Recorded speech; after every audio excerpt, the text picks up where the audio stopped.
जय श्रीमन्नारायण। आपके अपने YouTube चैनल आचार्य पंडित अजय शर्मा में बहुत बहुत स्वागत है। आज आप सुनेंगे विष्णु पुराण के प्रथम अंश में 9वें अध्याय की कथा।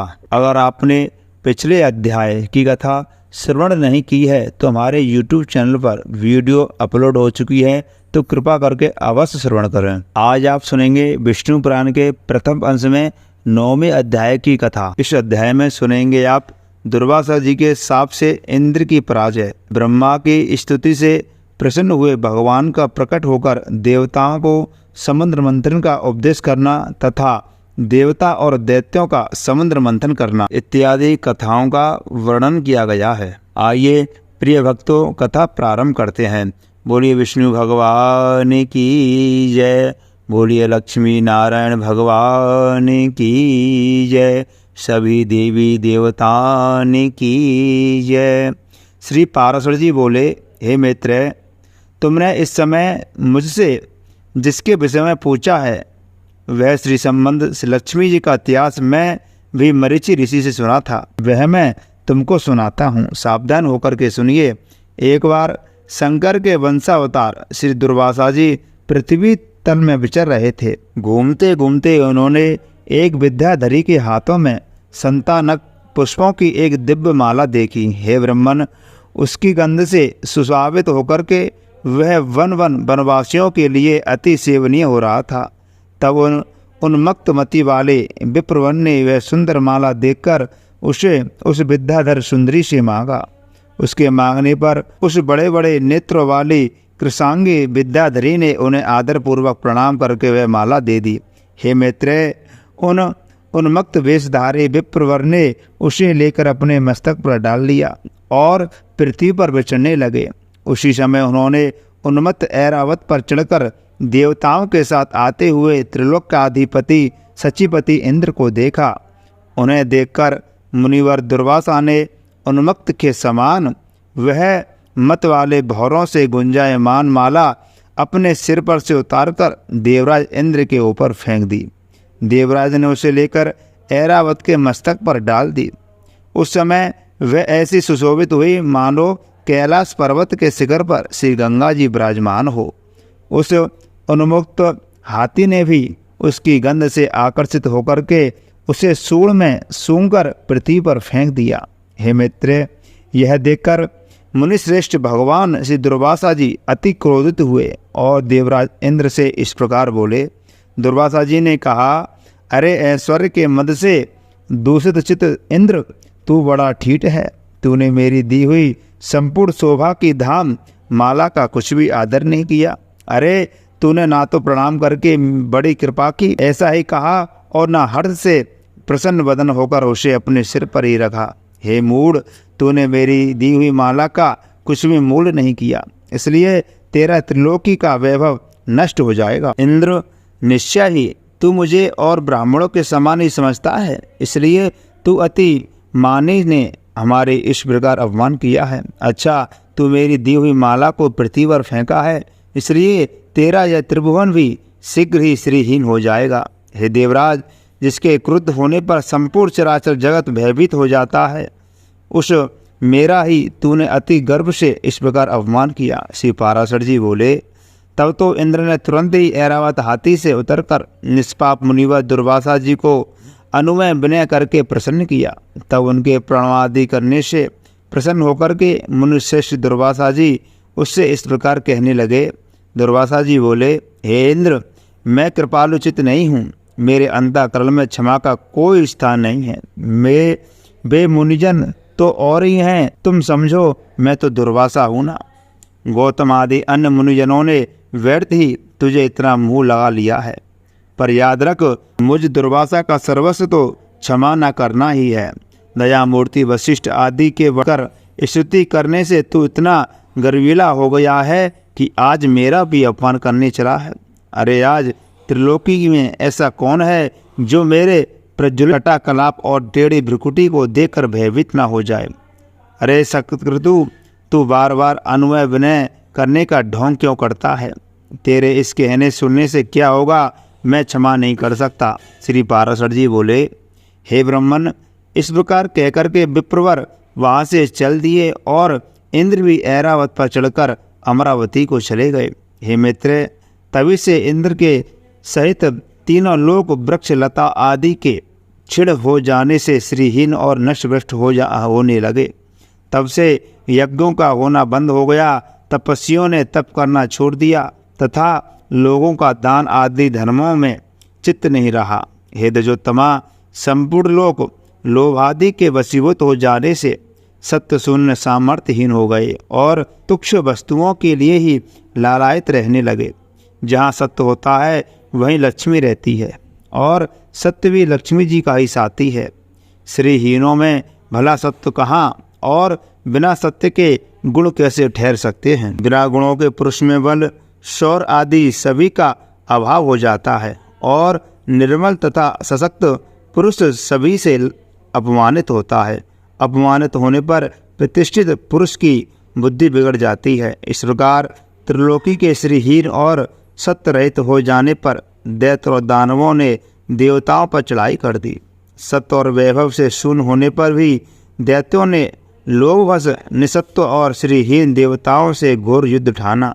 अंत में दैत्यों द्वारा देवता लोग परास्त हुए।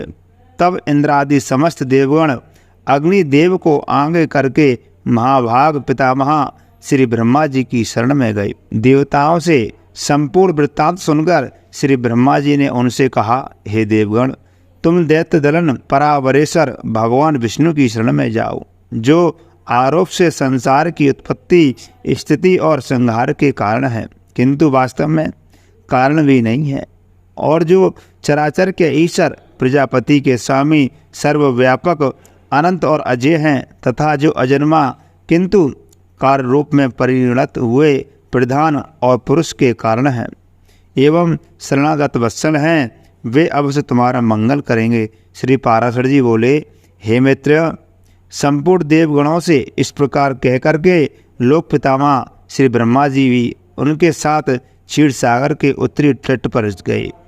वहाँ पहुंचकर पितामह ब्रह्मा जी ने समस्त देवताओं के साथ परावरनाथ श्री विष्णु भगवान की अति मंगलमय वाक्यों से स्तुति की।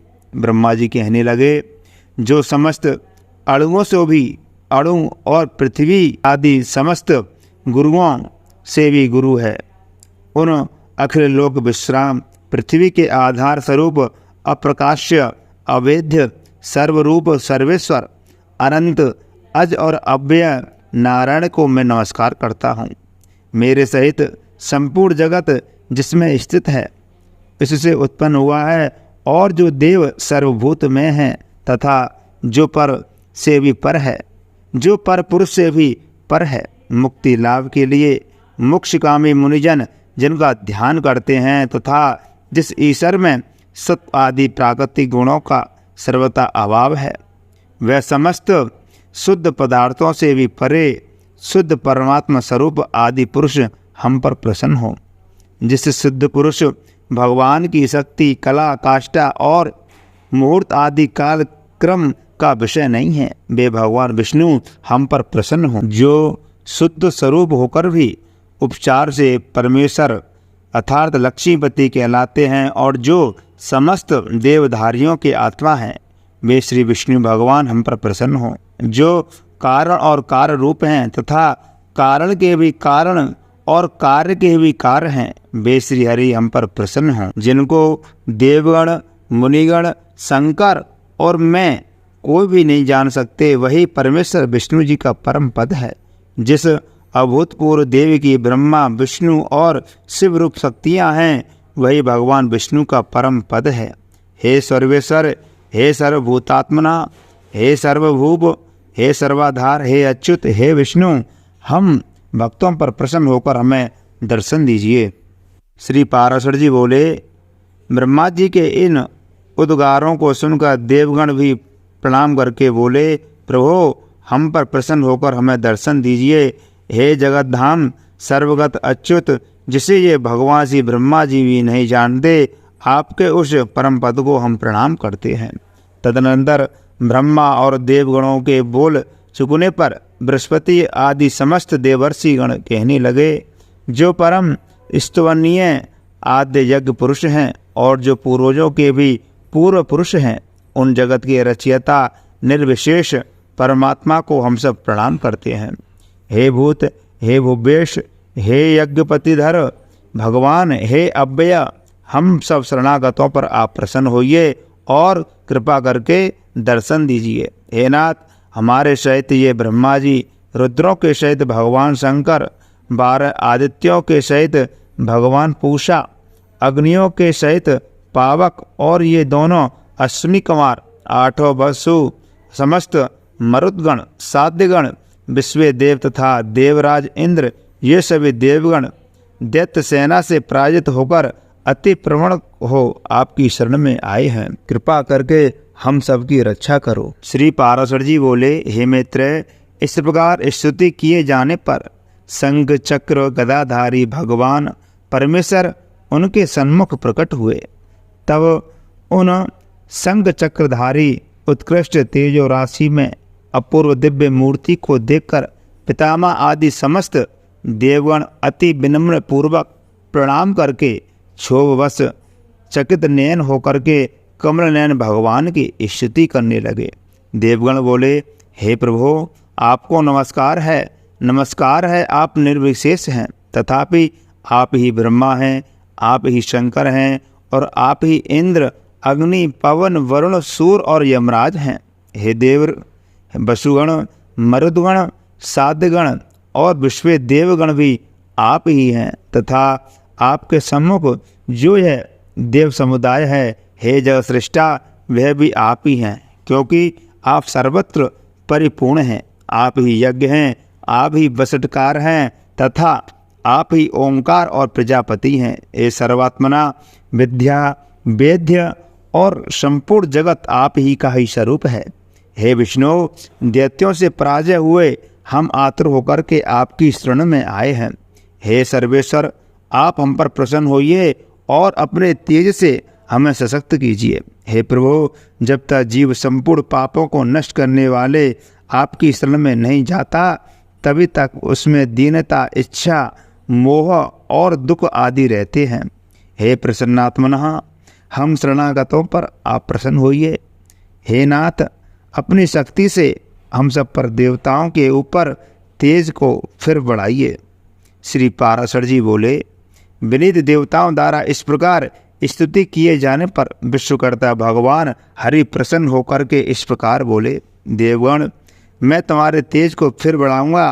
तुम इस समय मैं जो कह सकता हूँ, तुम इस समय मैं जो कुछ कहता हूँ वह सुनो। तुम दैत्यों के साथ संपूर्ण औषधियों लाकर अमृत के लिए क्षीर सागर में डालो और मंदराचल को मथरी तथा बासुकी नाग को नीति बनाकर उसे दैत्य और दानवों के सहित मेरी सहायता से मतगर अमृत निकालो। तुम लोग साम नीति का अवलंबन कर दैत्यों से कहो कि इस काम में सहायता करके आप लोग भी इसके फल के समान भाग पाओगे। समुद्र के मंथन पर उससे जो अमृत निकलेगा उसका पान करने से तुम सबल और अमर हो जाओगे। हे देवगण, तुम्हारे लिए मैं ऐसी युक्ति करूँगा जिससे तुम्हारे द्वेषी दैत्यों को अमृत न मिल सकेगा और उनके हिस्से में केवल समुद्र मंथन का कलेश ही आएगा।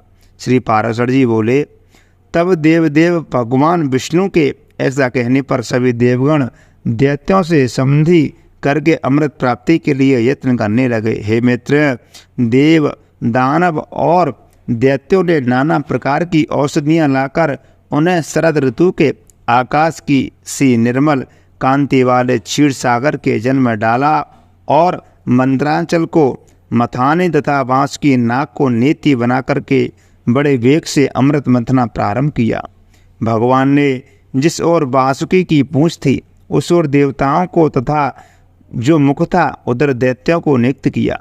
महातेज स्वरूपी बासुकी के मुख से निकलते हुए निश्वास अग्नि से झुलसकर सभी दैत्यगण निस्तेज हो गए और उसी श्वास वायु से विक्षिप्त हुए मेघों की पूंछ की ओर बरसते रहने से देवताओं की शक्ति बढ़ गई। हे महामुने, भगवान स्वयं कूर्म रूप धारण करके क्षीर सागर में घूमते हुए मंदराचल के आधार हुए और वे ही चक्र गदाधर भगवान अनेक एक अन्य रूप में देवताओं में से और एक रूप से दैत्यों से मिलकर नाग को खींचने लगे।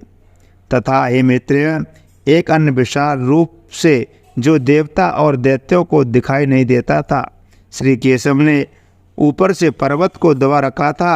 भगवान श्री हरि अपने तेज से नागराज वासुकी के बल का संचार करते थे और अपने तेज से वे देवताओं का बल बढ़ा रहे थे। इस प्रकार देवता और दानवों द्वारा क्षीर समुद्र के मथे जाने पर पहले हवि यज्ञ सामग्री की आश्रय रूपा सुरपूजिता कामधेनु उत्पन्न हुई। हे महामुने, उस समय देव और दानवगण अति आनंदित हुए और उसकी ओर चित्त खींच आने से उनकी टकलकी बधाकर रही। चित्त खिंच जाने से उनकी टकटकी बंध गई। फिर स्वर्गलोक में यह क्या है, यह क्या है, इस प्रकार चिंता करते हुए सिद्धियों के समक्ष मत से घूमते हुए नेत्र वाली दारुणी देवी प्रकट हुई और पुनः मंथन करने पर क्षीर सागर से अपनी गंध से त्रिलोकी को सुगंधित करने वाला तथा सुर सुंदरियों का आनंदवर्धक कल्प वृक्ष उत्पन्न हुआ। हे मित्र, तत्पश्चात क्षीर सागर से रूप तथा उदारता आदि गुणों से युक्त अति अद्भुत अप्सरा प्रकट हुई। फिर चंद्रमा प्रकट हुआ, जिसे महादेव जी ने ग्रहण कर लिया। इस प्रकार क्षीर सागर से उत्पन्न हुए विष को नागों ने ग्रहण किया। फिर श्वेत वस्त्रधारी साक्षात भगवान धन्वंतरी जी अमृत से भरा कमंडलू लिए प्रकट हुए। हे मित्र, इस समय मुनिगण के सहित समस्त दैत्य और दानवगण स्वस्थ चित्त होकर के अति प्रसन्न हुए। उसके पश्चात विकसित कमल पर विराजमान स्फुट कांतिमय श्री लक्ष्मी देवी हाथ में कमल पुष्प धारण किए हुए क्षीर समुद्र से प्रकट हुई। उस समय देवर्षिगण अति प्रसन्नता पूर्वक श्री सूक्त द्वारा उनकी स्तुति करने लगे तथा विश्वा वसु आदि गंधर्वगण उनके सन्मुख गान और घृताची आदि अप्सरा नृत्य करने लगी। उन्हें अपने जल से स्नान कराने के लिए गंगा आदि नदियां स्वयं उपस्थित हुईं और दिग्गजों ने सुवर्ण कलशों से भरे हुए उनके निर्मल जल से सर्वलोक महेश्वरी श्री लक्ष्मी जी को स्नान कराया। क्षीर सागर ने मूर्तिमान होकर उन्हें विकसित कमल पुष्पों की माला दी तथा विश्वकर्मा ने उनके अंग प्रत्यंगों में विविध आभूषण पहनाए। इस प्रकार दिव्य माला और वस्त्र धारण करके, दिव्य जल से स्नान करके, दिव्य आभूषणों से विभूषित हो श्री लक्ष्मी जी संपूर्ण देवताओं के देखते देखते श्री विष्णु जी के वक्ष स्थल के सामने विराजमान। हे मित्र, श्री हरि के वक्ष स्थल के विराजमान श्री लक्ष्मी जी का दर्शन कर देवताओं को अकस्मात अत्यंत प्रसन्नता हुई और हे महाभाग, लक्ष्मी जी ने परित्यक्त होने के कारण भगवान विष्णु के विरोधी प्रचिति आदि दैत्यगण परम उद्विग्न व्याकुल हुए। तब उन महाबल दैत्यों ने श्री धन्वंतरी के हाथ से वह कमंडलू छीन लिया। उसमें अति उत्तम अमृत भरा हुआ था। अतः स्त्री मोहिनी रूप धारणी भगवान विष्णु ने अपनी माया से दानवों को मोहित कर उनसे वह कमंडलू लेकर देवताओं को दे दिया। तब इंद्र आदि देवगण उस अमृत को पी गए। इससे दैत्य लोग अति तीखे खड़ग आदि शस्त्रों से सुसज्जित हो उनके ऊपर टूट पड़े, किंतु अमृत पान के कारण बलवान हुए देवताओं द्वारा मारी काटी जाकर दैत्यों की संपूर्ण सेना दिशा विदिशाओं में भाग गई और कुछ पाताल लोक में चली गई। फिर देवगण प्रसन्नता पूर्वक शंख चक्र गदाधारी भगवान को प्रणाम करके पहले ही के समान स्वर्ग पर शासन करने लगे। इंद्र बोले, संपूर्ण लोगों की जननी विकसित कमल के सदृश नेत्रों वाली भगवान विष्णु के वक्ष स्थल में विराजमान कमलोद्भवा श्री लक्ष्मी देवी को हम नमस्कार करते हैं। कमल ही जिनका निवास स्थान है, कमल ही जिनके कर कमलों से सुशोभित हैं तथा कमल दल के समान ही जिनके नेत्र हैं, उन कमल मुखी कमल नाभ प्रिया श्री कमला देवी की मैं वंदना करता हूँ। हे देवी, तुम सिद्ध हो, सदा हो, स्वा हो, सुधा हो और त्रिलोकी को पवित्र करने वाली हो तथा तुम ही संध्या, रात्रि, प्रभा, प्रभूति, मेघा, श्रद्धा और सरस्वती हो। श्री पाराशर जी बोले, हे द्विज, इस प्रकार सम्यक स्तुति किए जाने पर सर्वभूत स्थिता श्री लक्ष्मी जी सब देवताओं के सुनते हुए इंद्र से इस प्रकार बोली। श्री लक्ष्मी जी बोली, हे देवेंद्र इंद्र, मैं तेरे इस स्तोत्र से अति प्रसन्न हूँ। तुझको जो अविष्ट हो वही वर मांग ले, मैं तुझे वर देने के लिए यहाँ आई हूँ। इंद्र बोले, हे देवी, यदि आप वर देना चाहती हैं और मैं भी यदि वर पाने योग्य हूँ तो मुझको पहला वर तो यही दीजिए कि आप इस त्रिलोकी का कभी त्याग करके न जाएं। और हे समुद्र संभवे, दूसरा वर मुझे यह दीजिए कि जो कोई आपके इस स्त्रोत से स्तुति करे उसे आप कभी त्याग न करें। श्री लक्ष्मी जी बोले, हे देवश्रेष्ठ इंद्र, मैं अब इस त्रिलोकी को कभी नहीं छोड़ूंगी। तेरे स्तोत्र से प्रसन्न होकर मैं तुझे यह वर देती हूँ तथा जो कोई मनुष्य प्रातःकाल और सायंकाल के समय इस स्तोत्र से मेरी स्तुति करेगा उससे भी मैं कभी विमुख ना होंगी। श्री पाराशर जी बोले, हे मित्र, इस प्रकार पूर्व काल में महाभागा श्री लक्ष्मी जी ने देवराज की स्तोत्र रूपी आराधना से संतुष्ट होकर उन्हें ये वर दिए। लक्ष्मी जी पहले भृगु जी के द्वारा खाती नाम से स्त्री के रूप में उत्पन्न हुई थी।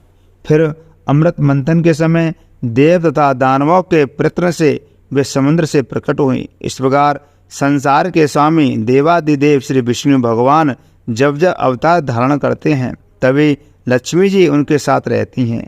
जब श्री हरि आदित्य रूप हुए तो वे पद्म के लिए उत्पन्न हुई, जिससे वे पद्मा कहलाईं, तथा जब वे परशुराम हुए तो वे पृथ्वी हुई।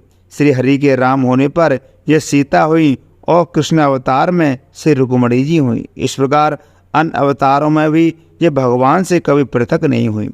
भगवान के देव रूप होने पर ये दिव्य शरीर धारण करती हैं और मनुष्य होने पर मानवीय रूप से प्रकट होती हैं।